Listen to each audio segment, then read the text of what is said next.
What's up, everybody? Welcome back to my channel. So today we are going to be doing some murder cases. So I know I did get a couple requests to bring this back, and I did want to do these every now and again. So I am going to, and I didn't even mean to do it, but since it's a couple days from now and I'll post this the day of just to make it relevant, it is going to be March 19th, 2024. In a few days when you see this, it'll be that day. But we are going to be doing the Ashley Smylie case. If you guys don't remember, at this time last year, the Ashley Smylie Carly Gregg case was popping, and I heard a little bit about it, but I didn't dive into the full story. So before I get into that, make sure you go follow me on TikTok and Instagram, and I am on X now, so please go follow me over there. I would really appreciate it, and make sure to like and subscribe, and we will just get right into the video.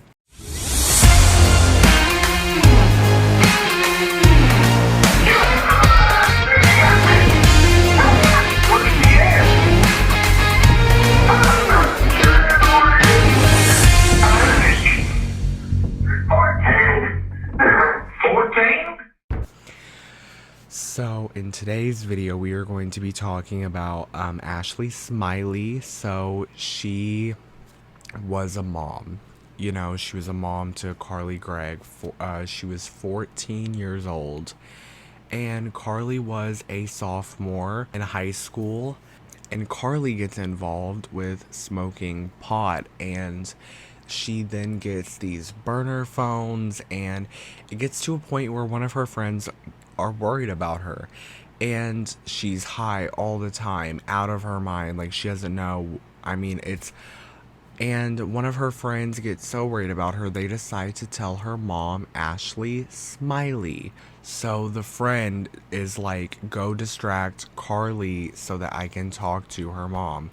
So the friend talks to Carly's mom, and then Carly's mom, Ashley, asks Carly to go outside for some, I think it was the trash can, to do something with the trash. And Ashley goes into Carly's room and finds 4 boxes of just vape pens. She find like 4 boxes, and that is a lot. Like 4 boxes, that's a lot of vape pens for someone her age. She was only 14 at this point in time. That's a lot of vape pens.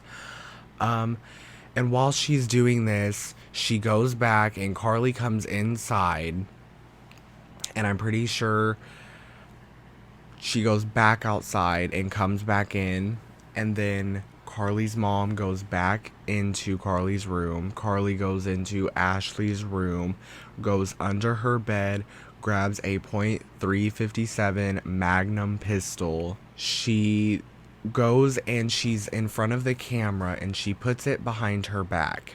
And after that, the mom walks back into her bedroom. Carly then walks into her mom's room, and on the security camera footage, you can hear a gunshot. Then you hear a scream, and then you hear 2 more gunshots. Carly had shot her mom in the face.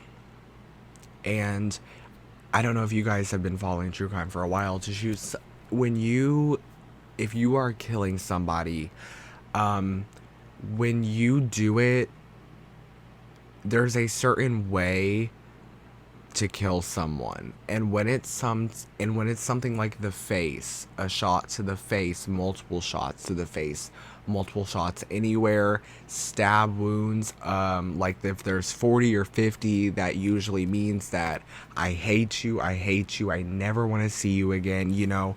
So it's kind of like that. So this case was really crazy because this is her mom. I mean, this is just a 14-year-old girl. I mean, but she's not just a 14-year-old girl. It was the craziest thing. And so Carly comes back into the kitchen and pulls out her phone, and there was like a 45-minute window, and she texts her stepdad, and she says, when will you be home, honey? And this absolutely sent chills to my spine, because she got on her mom's phone, opened it up, put the passcode in, and texted her stepdad that, trying to be her mom. And I'm pretty sure the stepdad knew something was up right away. It was really scary and creepy, just the way that she thought, and the way, I don't know, I just thought it was so scary as a view, like, I don't, as a viewer, it's scary to see someone that young so manipulative, you know. And then she starts texting her friends, and one of them she actually got to come over to her house, and she said, and quote, "Are you squeamish around dead bodies?" And then she proceeds to show the friend her mother and says, "I put 3 in my mom, and I have 3 more for my stepdad waiting for him when he comes home." This girl is so, I hope you guys go and watch the trial. There's a couple things you can watch. I encourage you to watch the full security camera footage. It is insane the way that this girl has done. And so stepdad comes home and he opens the door and as soon as he opens the door, immediate fire was shot. He was ambushed, they said. So Carly just immediately started firing the 357 Magnum, and he was hit in the shoulder. Report had said it was clear he was hit in the shoulder, and the friend was hiding in the bushes this whole time. The stepdad wrestled Carly and got the pistol away from her and called 911 and said, and she kept saying she killed her mom. He kept saying she killed her mom. She killed her mom. She killed, like, I get, like, if you're in a state of shock, I'm not gonna share, but recently I had an experience with that where the only thing one person could say was they could only keep repeating one word because they were so in distress and so in shock. And so they said he just kept saying she killed her mom, she killed her mom, she killed her mom. Carly was ultimately given first-degree murder without parole, and she was 15 by this time, and that was on September 20th of 2020 of last year, 2024. And this happened in Hines, Mississippi, It was weird about this. I don't know. I just couldn't tell. But she was given life without parole. And at 15 years old, I mean, I couldn't imagine being in jail when I was 15 and being there for the absolute rest of my life. Like, it's absolutely just crazy to me. And this case just stuck out to me because she killed her mom and tried to kill her stepdad. And I think she tried to claim insanity, which is very just insulting to everybody who has mental disorders. And I just want to say sorry to you guys. I mean, it's horrible. Like, the fact that she killed her own mother is just something that, you know, most people won't ever be able to comprehend, because at the end of the day, it is crazy and it is insane. I think that's all I have to say about that case. But the next one, gonna get this one's some tea, because this next one, I want your guys' opinion. I have an opinion. I also have some skepticism with this, and I'm not really sure, really, but I think I have a clear answer on what I believe, and this is the case of Halia Culbertson, the 17-year-old girl from Westerville, Ohio. I don't know if you guys remember this one, but this was almost 2 years ago. This one happened March 26th of 2023, and this happened at a smoke shop convenience store. And this case, the reason why I wanted to do this one was because of the defense and state attorneys and how they portrayed the case. And then I also wanted to talk about it. I mean, I don't have many viewers at this point, at this moment, but just anybody even if it's one person, I just want to help anybody. So I just want to bring light to this case and to let people know that, like, please do not be like these people. So I don't even know where to begin. So Bryanna Barozini, I'm just gonna say Bryanna because that last name is so hard. So we have Bryanna and we have Halia, and they were friends. You know, Halia and Bryanna, they like to party, they like to smoke and drink every now and again. They had just graduated. Bryanna had just graduated and just gotten to college. They were friends, but not best friends. You know what I mean? You have that friend, you're like, oh yeah, that's my friend. I talk to them, you know, almost every day, but we're not best friends. So that's kind of the relationship that they had, to give you some clues. And they had a fight about something, and the fight actually was never specified. And I've tried to look, I've watched other people try to go through this case, and everyone I've watched and everyone I've read there's no information about this fight. They say it's just like completely brushed over. So Bryanna stopped talking to Halia for a while, and she said if Halia wanted to leave me alone, I will, quote, stab that bitch. So that would, you know, if I had a friend that said that, I would be like, okay, and I would probably never talk about them again. So Bryanna decides that she's gonna go to a smoke shop with some friends, and that's chill. So Bryanna goes, and she sees Halia. Halia's conveniently there, like just happen to run into each other, and Halia's with her brother, and Halia sees her in this store, and she just starts screaming at her. She just starts causing the scene, and the store clerk was not having it. The store clerk was like, girl, you have to go outside.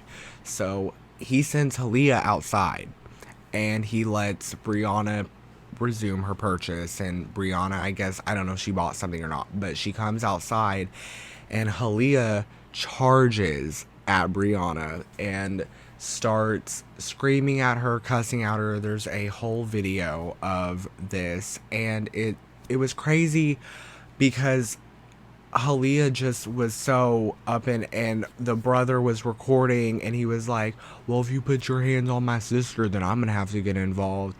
And you know, that kind of, I don't know, like, was he talking about putting his hands on a woman, on a defenseless girl who his sister is obviously a little more bulkier, going to win the fight, and she's gonna swing first. She's been the person that's been the pusher, the aggressor this whole time, and you're gonna try and hit a woman. And I thought that was just disgusting. And Halia in this video was just, you could really see people's true colors. And I wanted to do this case specifically because it's like people's home life. This is, if they are the same way, it's got to be their home life. It's got to be the environment they've been around. And I think as you know, this happened 2 years ago, and I really think that we still are evolving, and we need to evolve, and we need to be better people, and we need to teach our kids better and how to do better things, and not be just shitty people in general, and teach them values that they'll take on later in life that they'll actually use. So this was just insane. And so eventually it gets to the point where this part is argued. So Bryanna reaches in her back pocket, and Bryanna's defense attorney says she waved it in her face, saying, back away from me. She had a knife. She took the knife out of her pocket and waved it in her face and said, back away from me, like a warning. Halia's defense attorney said that the knife was never pulled and she had it behind her back the whole time. This has been argued, and it's never clear. Again, that part was all these, it's all crazy. And so after that, it gets to a point where Halia smacks Bryanna and pushes her on the ground. and she pushed her and then smacked her. And then Bryanna takes the knife that she has and stabs Halia in the neck, and they classified it as a mortally fatal wound. And Halia was so ballistic, she continued to fight Bryanna even after being stabbed in the neck. This is to show you, like, this so petty, like, it just shows how much she hated her over something that was so petty that they covered it up, that the fight was covered up. It about even the reason why they were fighting in the first place. The reason was so petty that Halia hated her so much to instigate this whole fight and to be stabbed and to continue beating someone up, like, is so crazy. It's so crazy. And it was 11:40 when the cops got there, and right after midnight is when they pronounced Halia dead. Halia, age 17, had passed away, and this struck Bryanna. You know, I think she was shocked. They were like, "You had a knife?" And she was like, "Yep." They were like, "Did you brandish the knife?" She was like, "Yep." And eventually she was sentenced to 3 years of involuntary manslaughter after taking a plea. If she didn't take the plea, it would have been life without parole. If she would have lost the case, I mean, if she continues to pursue the case and she loses, it will be life without parole. But this case has been so far off now. 3 years, you know, she'll be out in 2026. It's whatever, you know. And my opinion on this, I know their families had spoken out. They called it an injustice for Bryanna only getting 3 years. And my skepticism was it really a coincidence that they met there? Or was one of them trying to meet? Did one know that the other was going to be there? I don't know that. But with the evidence we have now, I'm just going to say that I probably would have given 3 to 5 years into that range if I was the judge too. I don't know. It's just, this whole thing is weird because obviously Halia was the instigator, and she just kept coming on, and there were text messages quoting, "I'm gonna stab her if she comes to my house again." And it was so crazy. Again, I encourage you guys to go watch all of these. If you guys want more information about these cases, if you're not completely clear with 100% everything I said, which sometimes I'm not. So if you guys want more information, I encourage you to go watch these cases. I'll try to link a few down below. But that's all I have for today. If you guys like this video, if you guys want me to do more cases like these, please like and subscribe, and I will see you guys next time. Bye.